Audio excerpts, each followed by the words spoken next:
Well, hello, everyone. Welcome to our first YouTube live session of the 2022-2023 tongue twister school year. It's a beautiful day in the neighborhood. I wonder, do you think so? Well, welcome. I'm Dr. Beasley, Superintendent of Schools here in Clayton County Public Schools, and I am glad that you've joined me on today. If you would, let's take a second to let someone else know that we are having this YouTube live session. I promise you it will be very engaging and very interactive. So we'll give you about 30 seconds or so to maybe text someone, email someone to let them know that this YouTube live session is occurring and they are invited to participate. So again, take a moment to invite someone to participate in this YouTube live session. We welcome our students who are pausing, and employees and teachers and others, our parents, community members who may be pausing to participate in this YouTube live session. We'll begin shortly.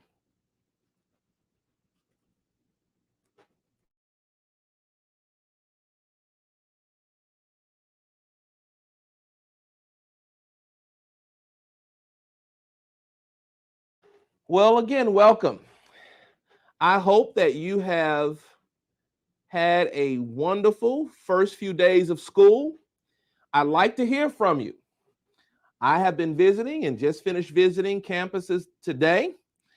I'd like to know, how has your first few days of school gone? So please use the chat box. Keep it clean, else I'll delete you. Keep it clean and share with us, how have the first few days of school gone? Has it been positive? Choose a word or two. Has it been a positive experience? Has it been a frustrating experience? Has it been an exciting experience? How have the first few days of school gone? Once I hear from you, then I'll tell you what I have observed. I'll give you about 10 seconds to type your word, one or two words, in the chat box.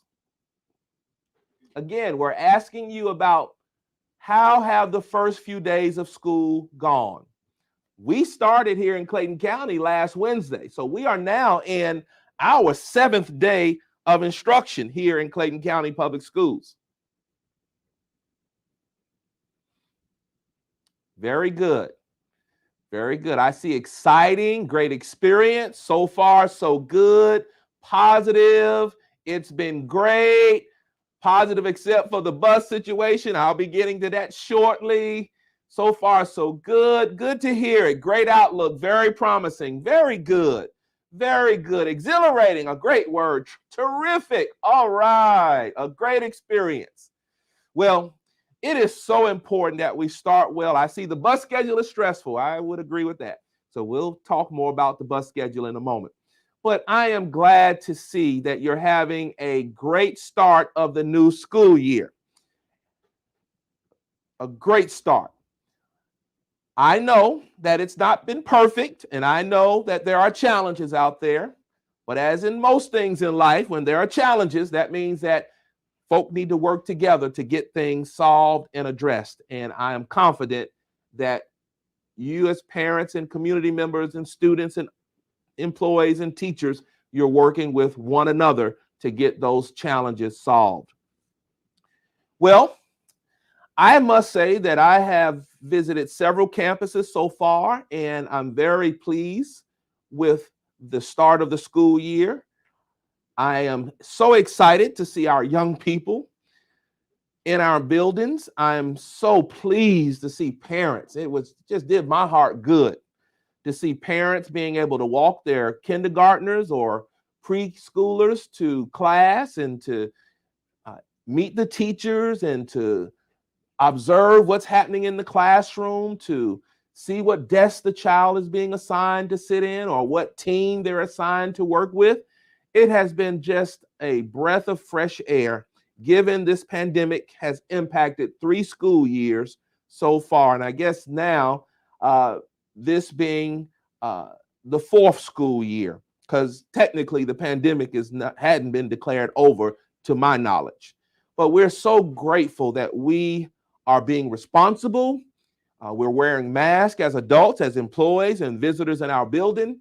I see many students wearing masks, so I want to commend you parents who understand that all of us have a responsibility, even though we can't mandate that students wear masks during the school day by law.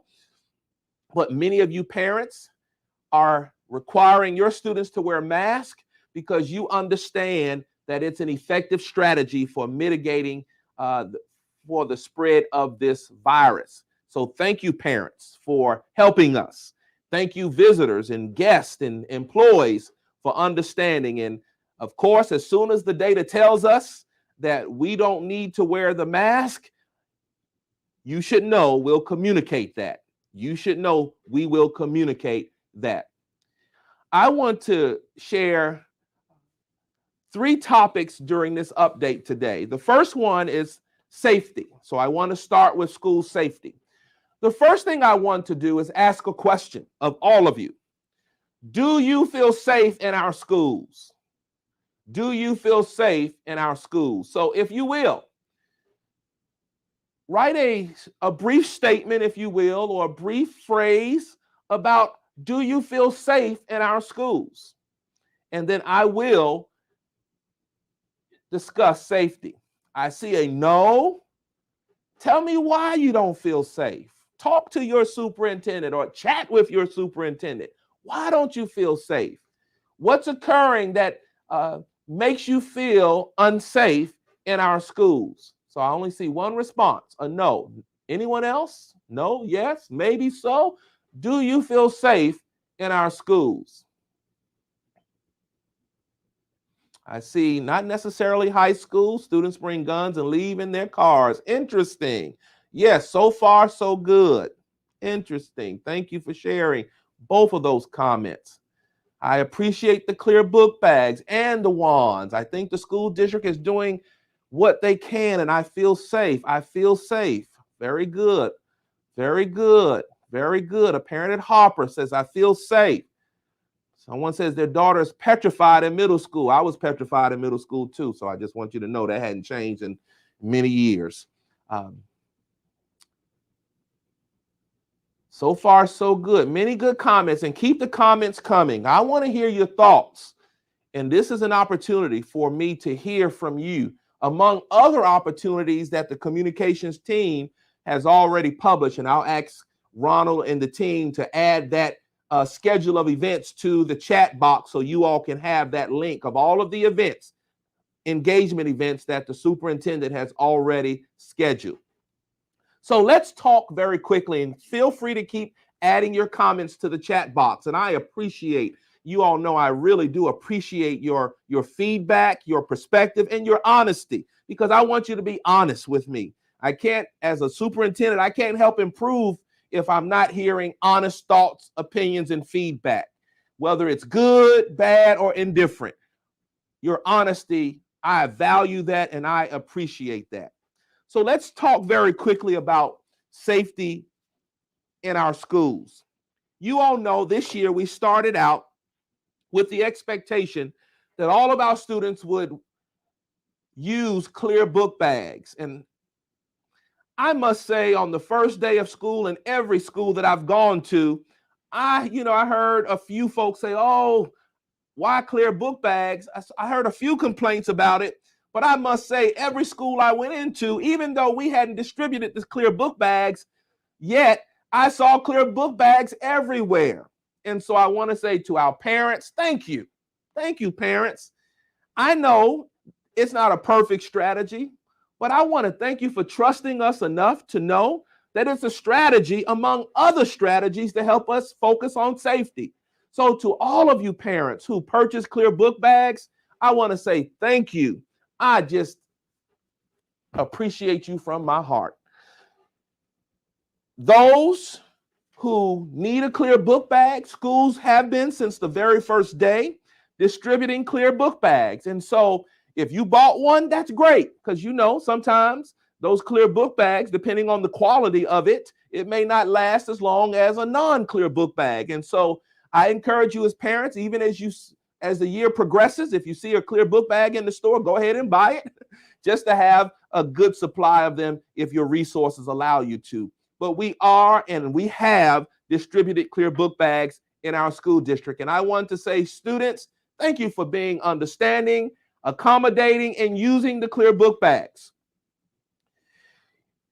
As you may have heard, you should have received in your emails your student code of conduct electronically, but you'll also get a hard copy. They were a little delayed this year because we had to get a different printer or vendor to print those for us this year, but you'll get a hard copy of the student code of conduct as well. But you should have received the electronic version in your emails. And if we have to send those again, just let us know. Put it in the chat box, whether you got it or not. And our communications team will do what it does best. Send that link, that document to everyone's email so you can have it. But I'll say this about the student code of conduct. Young people, parents, we need you to be familiar with it, and we need you to adhere to it. It is one of our strategies to ensure that we have safe schools. You should know at the secondary level, many students at the high school, all of the students at the high school have gone through body scanners. Yes, they're very unobtrusive. They look similar to scanners when you walk into Kroger or some grocery store. I just gave Kroger some free advertisement. Send us a check for that free advertisement, Kroger. But they are very unobtrusive, and those persons who are monitoring those scanners can see if weapons are being at least individuals are trying to bring weapons into our school. I must say that since the first day of school this year, we have had to confiscate one water pellet gun, a water pellet gun. Now, what a student needs to do with a water pellet gun at school is foreign to me, but nonetheless, we were able to confiscate that one water pellet gun. So let me say this to my students again. If you want to inconvenience your educational journey and your family and your parents and put them in a position where you have no school to attend, not just in Clayton County, but if the other school systems see that Clayton County has put you out of school because of a weapon, they will not accept you. I could assure you of that, because I will not accept students from their districts that have been put out because of weapons. If you want to create that problem for yourself and your family, I will say to you, that is not the road you want to go down. So do not, absolutely do not bring weapons to our schools. Toy or otherwise, do not bring them to our schools. Parents, I want to encourage you to get engaged in your community. As a matter of fact, we have so much violence in our community. Can I give you a little advice? I have 4 children, 2 boys. I never bought them a toy gun. Never. Never. You know why? Because I had to send a message to them. When they got to a certain age to become owners of weapons and guns, we had to do it responsibly. We must do it responsibly. I want to encourage us as parents. If you choose to go down that road, make sure they don't bring it to school, because it will cause not only your child unnecessary challenges, it will cause you as a parent unnecessary challenges. And that unnecessary challenge will be being put out of school and not being able to go to another school, not only in Clayton County, but in this entire state. So I encourage you, make sure our children are doing what they need to do. We are continuing to use the body scanners at the secondary level. All high schools have them. The middle school body scanners will be installed by the mid of September, I believe it is. We are working with the vendor. They're getting requests. Seems like once Clayton does something, many other districts do it. And so now we are dealing with supply vendor issues. But nonetheless, we are getting those body scanners. But we have wands as well. You may have seen administrators using the wands. They're able to carry the wands into classrooms and outside, etc. And they're using those wands randomly. We are also doing random safe school searches. And so everyone should know, if you come to a school in Clayton County, you agree to be randomly searched if necessary. It is just an expectation. We're also excited to share that we have our Village on Patrol. So parents, Ms. Rice, who is our Director for Community and Employee Engagement, along with Chief Walker, who is our Chief of Security, they're counting on you to volunteer to be a member of our Village on Patrol. It's one thing to complain about safety in the community. It's another thing to do something about it. And remember, it's not other folks' responsibility to help make our community safe. It's our responsibility to make our community safe. And so the Village on Patrol is our responsibility and our effort to ensure that our schools, our community is safe. We don't want individuals feeling like they have easy access if their intention is ill. We don't want them to feel like they have easy access into our schools. And so the Village on Patrol allows us to help deter those who may have an ill intention to bring harm to our children or employees. So parents, if you've not signed up for Village on Patrol, I'm asking that you find time in your schedule and sign up to be a member of the Village on Patrol. And our team will provide a link so you'll know exactly how to do that. We're partnering with our local law enforcement municipalities. And so Clayton County, while we have our own police department as a school system, we're working with all of the 7 cities and the county to ensure we work together to have a safe school system, a safe county. You should know that we're having conversations about our safety plans in all of our schools. We're making sure people are aware not to prop doors open. Even when I visit schools, I'm making sure that I close the door behind me so I don't inadvertently give someone with an ill intention access to our schools. And so all of us have to be aware and pay attention. We are, of course, implementing positive behavior intervention and support in all of our schools because we want our students to normalize good behavior, and the not so good behavior should be the exception that all of us frown on because we are our community and we do not want to be unsafe in any of our schools and in our community. You should know that we're monitoring what our students are doing using our technology, Chromebooks and any other device that they may have. So young people, use the tool to learn. Academics, not that other stuff that you don't really need to learn. Use the tool to engage with your teachers to learn at high levels. We have a crisis referral program, and so we encourage everyone. If you are in a crisis, please take advantage of those resources. I mentioned safety plan, awareness, and training, and our SROs will continue to have a positive presence in our schools. And I want you to commend our SROs community. You don't see our SROs tackling children, tackling girls sitting in desks, as you've seen in other communities. Our SROs treat our children the way they would treat their very own children, and that is our expectation. They build good relationships with our students. As a matter of fact, our SROs work with our schools to do programs and programming so that our students and our SROs see that they are working together to create a safe environment for everyone. So I want to commend our Safety and Security Division, our SROs, our campus security personnel for all that they're doing to work with our teachers and employees, our students and parents to ensure that we have a safe school environment. As a reminder, all of us must do our part to ensure that we have safe schools.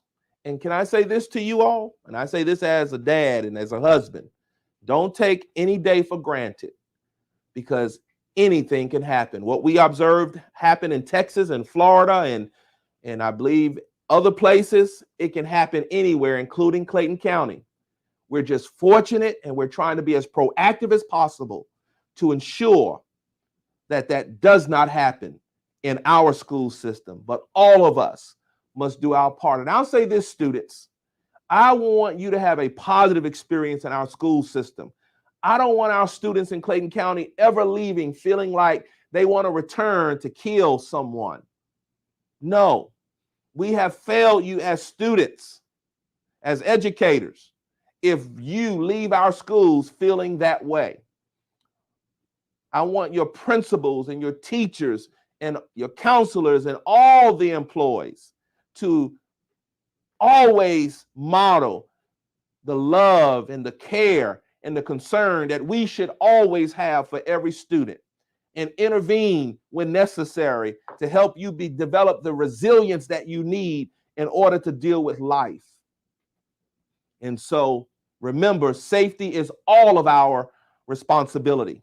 So continue to do your part. I'm going to pause here to see, Ronald, if there are any questions about safety that need to be addressed, because once I finish with this topic, I'm moving on to the next important topic. So let me pause to see, are there any questions about safety and security that I need to respond to at this time? One stakeholder would like to know or comment, they have 0 crossing guards in front of Swint Elementary School, and the traffic in front of the school is very bad. Thank you for sharing that. So we've noted that Swint Elementary School, crossing guard concern, and traffic. And let me say this to all of you drivers. Parents, slow down.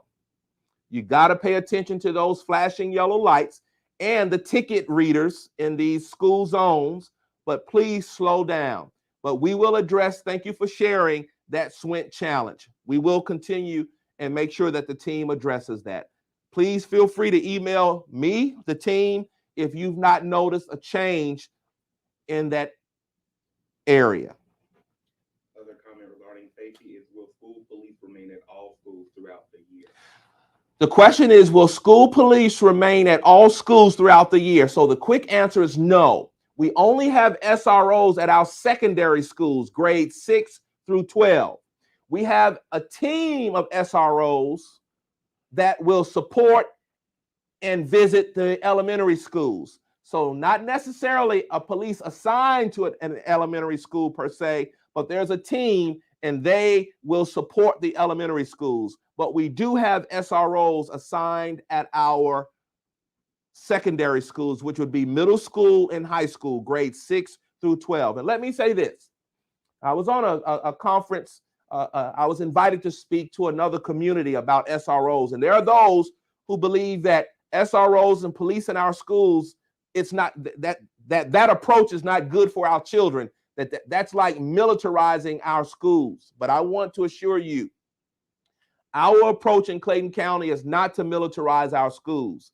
It's to contribute to creating a safe environment. And so we have done SRO surveys. We'll continue to do SRO surveys. Your feedback is very helpful to us to inform the work that we're doing, the training that we're doing, addressing any concerns. But parents, remember, we're partners. You visit schools, you observe, you interact with SROs, you model that behavior so that our children will know how to interact with SROs. And then our SROs are modeling how they should be responsible by interacting with our children and adults, because we're all here working together. And so I just wanted to make sure you understand in Clayton County that our approach is to ensure that all of us have a safe environment in which all students can learn and all employees may work. It is not to militarize or to create a school to prison pipeline. That is not our problem here in Clayton County.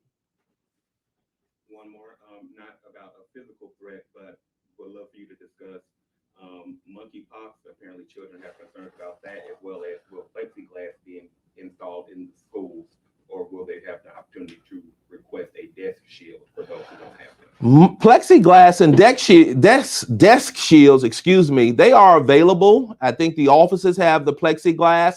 Work with your principals. Work with your principals. We've already delivered to schools desk shields. So they may be in use in some places and not in others, depending on the school and what parents and the teacher, et cetera, may need. But work with your principals and teachers. And I'm sure if you would like your child to have a desk shield, believe you me, our schools have desk shields, and they don't mind using those as necessary. But work with your principal and your teachers if that is a concern. Now, relative to monkeypox, our team is working with the Clayton County Health District to determine what protocols we need to implement. As of right now, they are monitoring.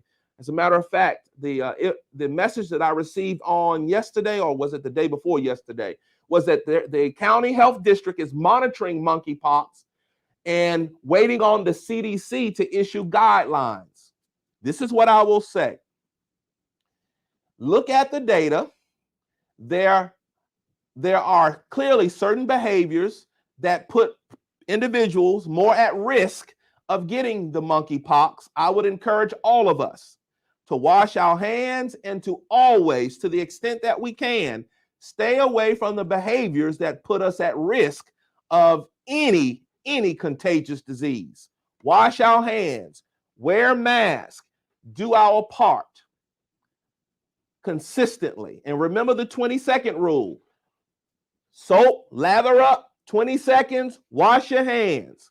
It's okay to keep wearing the mask. I have my mask. I wear it. I'm not wearing it now because I'm talking to you all. But even staff, as they're sitting here assisting me, they have masks on. But we've got to all do our part. Remember, COVID, monkeypox, and all the variants, they're viruses, and they don't care anything about the color of your skin. They don't care anything about your income level. They don't care anything about what part of town you live on. They don't care anything about your zip code. They don't care anything about what your religion is. They don't care anything about what your culture is. They are viruses, and they will invade your body if given the opportunity to do so. So again, all of us must be responsible, do our part, wash our hands, wear our mask, and stay away from the risky behaviors or behaviors that put you more at risk for any contagious disease. Okay. 3 final questions for right now. Will metal detectors be placed in all schools? Are high school students able to use their lockers? And are you considering cameras inside classrooms? I'll start with the last question. Are we considering cameras inside classrooms? No. No cameras inside classrooms. Are students able to use their lockers? Work with your principal. I went to a school the other day and the students were practicing getting into their lockers. So lockers are being used. Thirdly, will scanners go in all schools? Right now, scanners will be going in all the secondary schools, not the elementary schools. If that is a direction that we need to go into, feel free to share your thoughts about that. We'll work with our Board of Education and look at our resources to see if the cost is something that we want to incur in light of what we are experiencing possibly at our elementary schools. I know some people think, well, what happened in Texas was at an elementary school, therefore we should maybe consider elementary school. That is a valid thought. However, at this time, we have not decided to place body scanners in the elementary schools. But if that is something that we need to consider, and I want you all to know, remember, I'm your superintendent. I'm walking with you. If that helps us as a community feel better, if we have the resources and then that's a need and the board supports that and the staff and school and others support that, that's the direction we'll go in. Because I want you to be safe. I want you to feel safe at every level. Okay, final 2 for right now. Can teachers have weapons in case of emergencies? And will the school district replace clear book bags if broken? And will this be a requirement next school year? So the question, can teachers have weapons in case of emergencies? Absolutely not in Clayton County. No, no, no, no. I want teachers focused on teaching the content. That's the only emergency I want teachers focused on, teaching students at high levels. Let's do our part to ensure that we minimize those other safety type emergency situations. And what was the other question, Jada? Will the school district replace clear book bags if broken, and will this be a requirement next school year? Will the school district replace clear book bags if broken? Well, I'll say to you, we will have a supply available. Work with your schools if you need a clear book bag, but please don't always count on the school to give you a clear book bag. Go to the store, Walmart, and if you see a clear book bag, buy a clear book bag. Don't always wait on someone else to do what you can do for yourself. So of course, we'll do our part, but there's only a limited amount of money. So if you can help us in that regard, please do so. And you know, I've already shared, clear book bags sometimes can be somewhat not as sturdy as the non-clear book bag. So be wise, do your part. And if you see a clear book bag, a few dollars, like a burger or something, it may cost you. Get the book bag just to have it, just in case if you need it. If not, work with your school. We understand resources may be scarce at times. Work with your school and don't make that an issue. Let's focus on teaching and learning. Okay. All right. Well, I'm going to my next topic. My next topic is teaching and learning.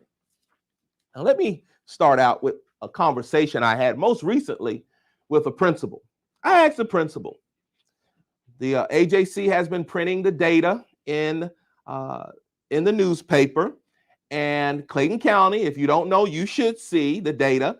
Clayton County is the outlier. Many times our students are not doing as well academically as students in other metro counties. And so I asked the principal, as I'm observing, I see teachers teaching, I see rigor, I see some areas of growth as well. But I asked the question, why are our students not performing at the same level as some of the neighboring counties? And I was reminded that we've been in a pandemic for 3 years. I said, I agree with that. Not as much content was taught. I agree with that. Some of the other districts were face-to-face. Some were virtual as well. I agree with all of that. But then I said, but I need you to be real honest with me, because I'm at an age now where I don't really have time for politics. I don't really have time for answers that make me feel good. I want to know the truth. What is happening that is causing our students to not perform at the level in which other districts are performing? And so we agreed that we got to keep working on teaching the content, the standards. We agreed there. We agreed that we've got to keep working on making sure every teacher teaches at a high level of rigor. I agreed there. We agreed that we've got to continue to ensure that our students are in school every day. And so I began to even prod further. What do you mean? Why do we have to make sure kids are in school every day? Well, they were honest with me that we started school last Wednesday, and some of our children hadn't shown up at school yet. So my question to you parents would be this. If Clayton County and your child is enrolled in Clayton County schools, and we started last Wednesday, how is your child missing the first 6 or 7 days of school going to benefit our children? I have asked them to pull a report of every child who should be in school, whose parents have not withdrawn them, so we can figure out where children are and why they are not in school. We can't teach to high levels if children are not in school. And they were honest with me. Sometimes we have those who are habitually tardy to school, which impacts the instructional period or the content that they should be getting. And so parents, this is what I want to say. Being on time is a life skill. And so I want all of us to understand, and we should all agree, two things are basic. We got to get up in the morning to get to school, and we need to be on time. Now, you say one thing that's impacting that is transportation, the buses. Well, this is what I'll say about the bus situation. Our transportation director and department, they are working diligently to fill every vacancy. While our vacancies look better than most surrounding districts, we still have vacancies. We are working with many organizations to try to recruit individuals, and we will train individuals to obtain their commercial driver's license, which is a requirement for driving buses. I encourage you as parents, if you have family members, cousins, aunts, and uncles who would like to do a second career, maybe they're retired, or maybe they need a first career, I would encourage you. We have vacancies. We will provide the training. The job comes with salary and benefits. We're willing to help you. But I asked someone recently, why do people not want to be bus drivers, parents? And they were honest with me. Because they can drive in other places and not have to deal with children misbehaving. And so I'm going to say this to all of you. Part of the problems that we're dealing with, some of them are self-caused or self-inflicted. Our children must behave themselves on these school buses. It's very difficult. And what I'm hearing is a lot of drivers are saying it's hard to drive and be responsible for kids being safe when they won't sit down and behave themselves on our school buses. That's not all about children, but it's impacting us enough so that we're dealing with the vacancy situation. We also know that masking, when your governor made the decision that kids couldn't be forced to wear masks, that also impacted. We had a slew of resignations of bus drivers who were concerned that their health would be put at risk. So I want you all to see honestly, and I really don't have time for politics, but I want you to see honestly all the decisions that adults and elected officials make that create the situation that we're dealing with, in addition to the behavior of our children. Someone is asking, well, what can you do? My question is, what can you do to get your relatives, to get your cousins, your brothers and sisters who are 18 and older to be interested in helping drive buses, and we will train them. It's not just for Dr. Beasley or the school system to solve. This is a community issue. Yes, we've got to be innovative. We got to find ways to recruit people, but there is a responsibility of your community to take care of your children. It is not the responsibility of other people to take care of our children. These are our children. And so in an environment in which we have low unemployment, it becomes even more challenging. But when safety is a concern, people think twice about being school bus drivers. And I want to be very honest with you. That's what Clayton County is dealing with, and that's what all school systems are dealing with. In addition to your elected officials making these rules and these laws that negatively impact the day-to-day operations of our school systems. But as long as you keep electing those people to do that and not holding them accountable, they will continue to do what they do, make those laws, but then I, as a superintendent and the staff and the principals, we get the complaints because of something that honestly is without or not within our control to some degree.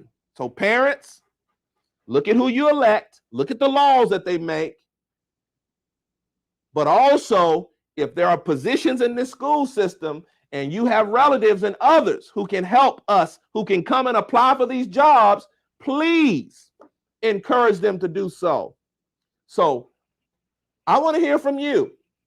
What if I have transportation looking at this, what if I decided to help us with the transportation situation, we gave a group of schools a different start time just so we can ensure that all kids get to school on time. Would you all be willing to support if I gave a group of elementary schools one start time and then maybe 45 minutes later give another group of elementary schools another start time, maybe a few of the middle schools another start time, another group another start time, just so I have enough buses to get everybody to school on time? Would you support that, or would y'all just complain while I'm trying to create, or we're trying to create a solution? Would you support different start times based upon ensuring that we get all kids to school on time? Would you all support that? That's my question to you. I'd like you to respond in the chat box. That means that the school day hours may be a little different for different schools, but we could have only schools open based upon the number of buses that we have and drivers so we can get kids to school on time. Would you support that approach? So I'll share that. Feel free to keep adding as an option. Maybe giving different schools different start times so we can give our bus drivers that we do have who are working so hard, and you all, our bus drivers are the best. Y'all need to start giving them some gifts. When you see them, wave at them, give them a card or something, say something, thank you for helping them transport our kids. Y'all should do something to celebrate bus drivers when they come and you see them pull up. Clap and just say thank you for transporting our children. Do something so we can help keep these bus drivers. And remember, they have options as well. They don't have to drive. There are many jobs in the logistics transportation sector. They don't have to drive school buses. They don't have to drive our children. So we got to appreciate them. And I know I'm sounding real animated. That's just who I am at times. But I hope you get my point that they don't have to do that. And we should appreciate them because they don't have to do that. We've got to learn to appreciate people who provide a service that they don't really have to provide, that we need them to provide. So continue to comment. But let me give y'all a little activity. Instead of fussing at a bus driver the next time, go out there and say thank you. Let's start showing a little bit more gratitude. Y'all may help me slow down the number of resignations because they feel so unappreciated, oftentimes by our parents or our students who are misbehaving. Let's just be honest. Yes, we got our part to do as a school system. Make sure they're paid well. They get great benefits, competitive salary. Yes, we're doing all of that, bonuses, etc. We got to do all of that. But that is not all that needs to be done. We all have our part to do. So back to instruction. What are we doing? Based on the conversation I had with the principal, and I know this is taking a long time, but y'all be patient with the superintendent today. I asked, are students doing homework? Are we assigning homework? Are students doing homework? Listen to this response. We assign homework, but only a few actually do homework in our school. So why is that? Because it takes parents to help kids create that expectation to get that homework done. So let me say this to you parents. In light of our academic achievement, yes, teachers are doing their part in the classroom. But if you all, as parents and students, if we're not doing homework to help solidify, to reinforce what the teachers are doing in the classroom, then we're not all doing our part. So let's make sure we're doing homework. And I see some parents say, I prefer no homework. Can I say this, Miss Parent? The data doesn't suggest that we don't do homework in Clayton County.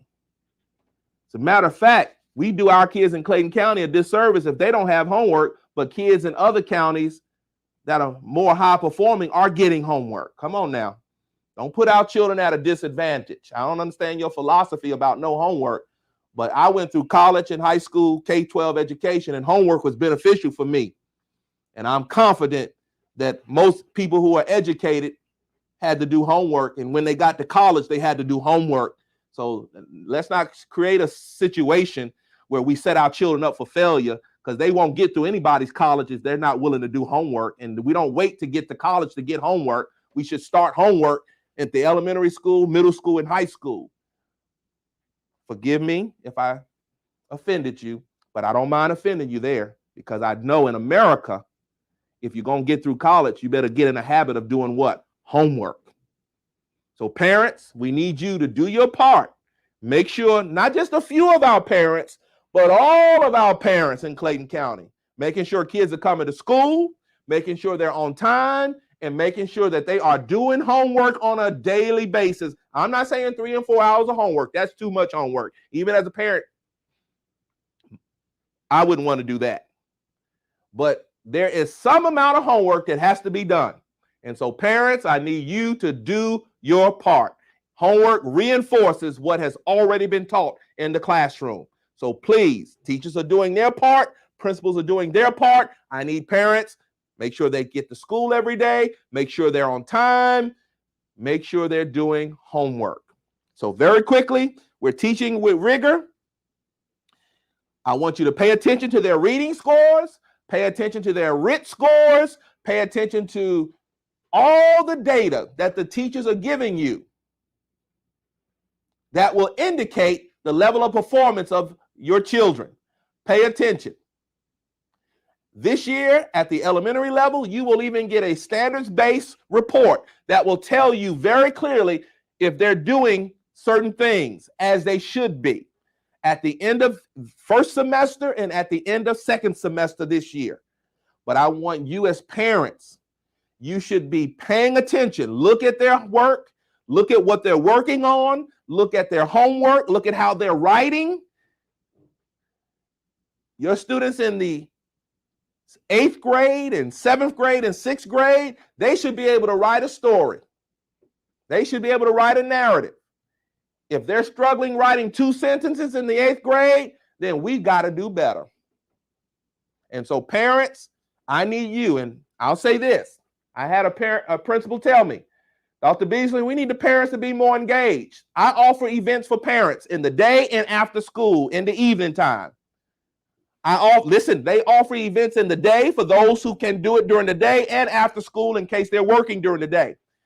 They have 500 students on their campus. They said, why do I have less than 10 parents who show up? Virtual and or face-to-face. And they say they offer different times and different platforms so parents will have options. But at the end of the event, after all those options, they have 500 children and only less than 10 parents show up.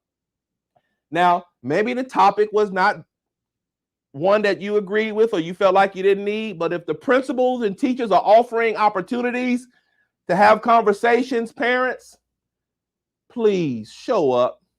You got to keep them encouraged too. That's discouraging when they plan to engage you, talking about homework in the school and routines and what they're doing with literacy and math. They schedule and plan for all these events, and then out of 500 children, less than 10 parents show up. Oh, y'all, we can do better than that. We've got to do better than that. We are better than that. So parents, when you have children, you basically commit to these expectations. This is what we do as parents. We show up. Now, we're not going to have events that take you away every day of the week or every week, but when your school plans events and they give you options of virtual or face-to-face, different times, please show up, participate, and be engaged. My last topic, very quickly, would be upcoming events. You'll get the schedule of the superintendent's critical conversations. All I'm asking you to do is participate, face-to-face, virtual, Send an email, whatever it be the case. Be engaged. Remember, orientation. This will be a good time for all of you to show up at your schools. Elementary orientation, September 8th from 5 to 7 p.m. Middle school orientation, September 15th, 5 to 7 p.m. High school orientation, September 22nd, 5 to 7 p.m. And now these are just orientations. There are many other events that your schools are planning. Don't forget, August 26th is an Extending Learning Beyond the Classroom Day. Staff will work from the schools. Students will participate remotely. There will be a resource fair. Our homeless education department will have it on August 26th from 8 a.m. to 2 p.m. The homeless education department is in collaboration with Level Up Cycling Club, and they will host this resource fair. We're encouraging support from the community, business leaders, colleagues, family, and friends. You may contact the homeless education department, and they'll provide the number and the website in the chat. Lastly, you all know we have been doing a suicide awareness 5K every year. I see a lot of people concerned sometimes with their mouth about these issues. But when we've done the 5K, we hadn't had much participation. So I'm going to call y'all on the carpet as a superintendent. I need you to put your action where your mouth is. We've got a 5K to focus on mental health awareness and youth violence prevention. We need you to prepare to participate. It will be Saturday, September 10th at 9 a.m. It will be at the Spivey Recreation Center at the Clayton County International Park. Staff will provide the registration QR code. But it would be great to see everyone who say they're concerned about mental health awareness and youth violence prevention. It would be great to see you show up. See, one thing we got to stop doing is talking and doing more. I shouldn't be the only one showing up. Staff shouldn't be the only one showing up. We're doing these events because our community tells us this is what we need to focus in on. We want to bring awareness to this issue. This is how we want to do it. We need your support. So as I close, forgive me if I've taken too long. Superintendent's privilege today. I need you all to continue to focus on safety and security. I need you to help us academically to improve our outcomes. Schools, teachers, principals, parents, and students all working together to do their part. Understanding rigor, teaching the curriculum at a rigorous level is our expectation. I need you to be engaged. So I will pause here as I close to see if there are any questions about the topic I've shared today. I've already done safety, so let's keep moving there. Any questions about teaching and learning? Any questions about community engagement? And I want to say our community engagement department is really preparing. They are preparing some events to keep us engaged in the schedule of our critical conversations for you to interact with your superintendent and staff. Please take advantage of those opportunities. If you can't come face to face, participate in the virtual events. Sometimes just participating in the chat often helps as well. But we pause here to see if there are any outstanding questions or issues that I can address as your superintendent. First concern or comment is addressing communication concerns with schools not answering phone calls or returning emails. Okay, so let me tell you how to address if a school is having challenges with communication. Every school has a principal, Every principal has a supervisor. Those supervisors have a superintendent. Feel free to email the communications department. Ronald, put the email down so they can share, they can tell us if there is a school with a communication issue so we can work directly with that school to address that, because it is our expectation that as we model communication and engagement and responsiveness, that every school does the very same thing. So they will put, but we need to know what school, because we don't want to address a school where that is not an issue. We want to address that school so that they can fix that issue for those parents and those students. One parent would like to know, when will GMAS data be released? GMAS data has already been released. We will be doing a presentation to the board at the August 29th work session. I think that's the 29th. But GMAS data has already been released. Feel free to go to your school and get whatever GMAS data reports that you need to get. If there is something we need to do further, they will let me or someone at this central office level know.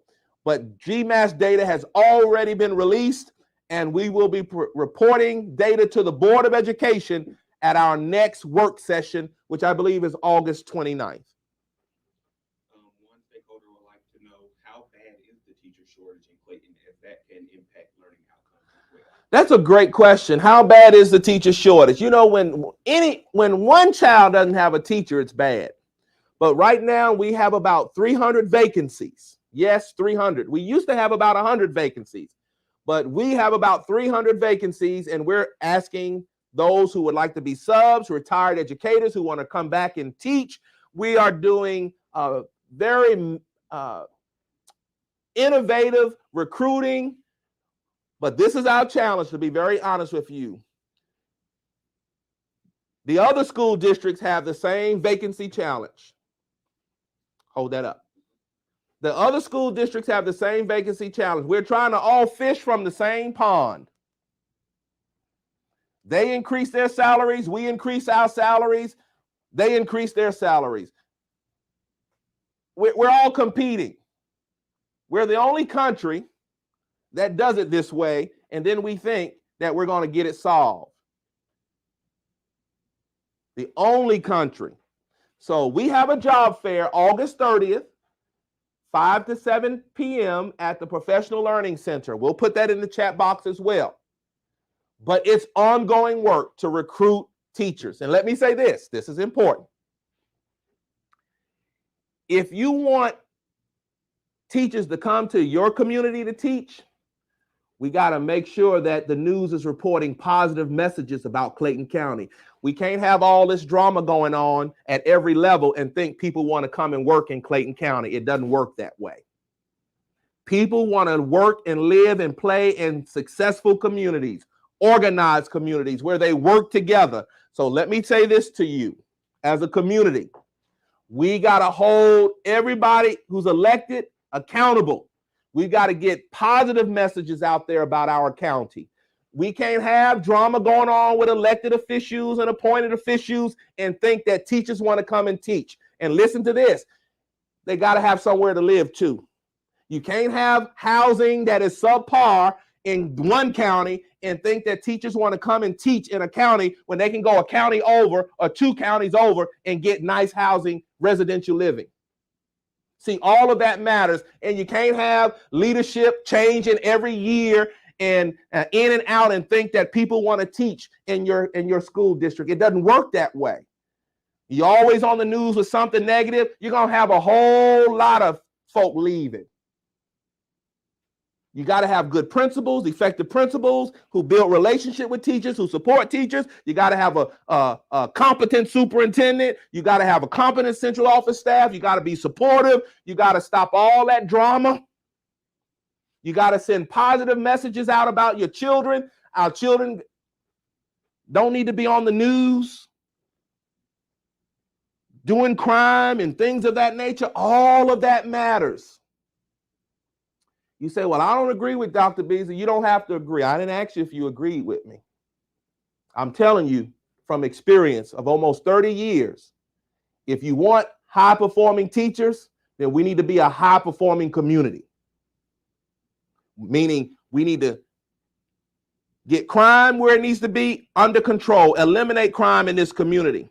We need to get housing where it needs to be, so teachers will be interested in coming here. We need to make sure that our messages in the media, on the news, on our public stations are positive messages. We need to make sure that our parents are supporting teachers, that they're appreciating teachers. We got to work with our colleges and universities, and we do all of those things here. But I need them to want to come here to Clayton County. If there's something I need to do as a superintendent, I am willing. I am always open to improving. But I can't be the only one improving. Everyone has to improve. The board, the commissioners, the elected officials, everybody. The message that we send from this county will either attract people or push them away. I need you all to help us attract people to work in this school system. Our pay is competitive. We don't have a negative work culture issue. We'll do a survey just to see if we do. And you know we will work on whatever we need to work on. But I need to be honest with you all today. It is just not the school system's responsibility to recruit good teachers. All of us are recruiting. You talk negatively about your county, you talk negatively about your school system, then don't be surprised if no one wants to work in your school system.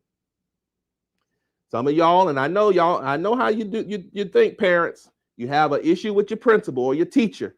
The first thing you do is go to the media. I hope you understand the impact that has on your children.